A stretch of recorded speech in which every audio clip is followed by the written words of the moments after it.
Let's bring in Zeynep Ozden Oktav, an international relations professor at Istanbul Medeniyet University. Professor, great to have you here with us on TRT World. So certainly this news has taken not just Iran, but the whole world by surprise. And I'm sure there are going to be many regional and domestic implications of the death of Ebrahim Raisi.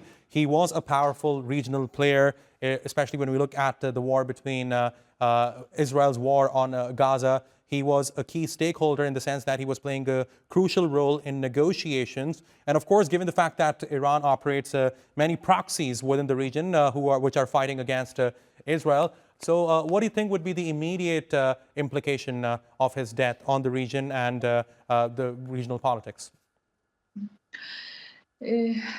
I would like to state my condolences to Iranian people and Iranian officials, first of all. This is very traumatic and very sad, the death of Mr. Raisi. The implications of this death will be very negative in the region, because Israel will be more strengthened and Israel will feel free to continue its crimes in Gaza and in Rafah and other parts of Palestine, unfortunately. And I think this is a kind of retaliation of Israel, if I'm not wrong. This is just a speculation.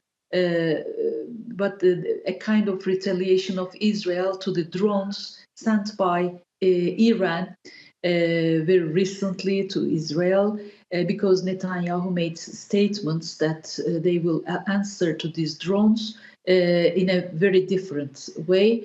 And if I'm not wrong, this is a kind of Israeli retaliation.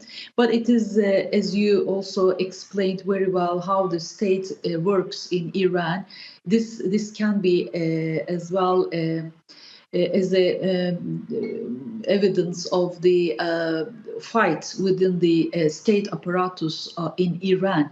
I mean, Raisi was a possible successor to Khamenei, and it was planned Raisi to replace Khamenei in the near future.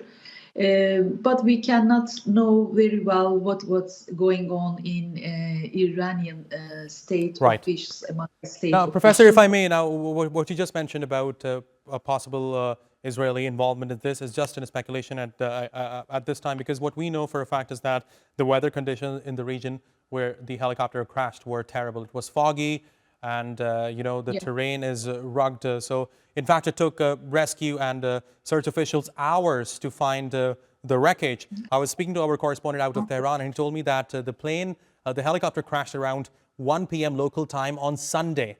So, almost 24 hours passed before the wreckage was discovered. So what do you make of that? This is incredible, and this also made the Iranian prestige very low.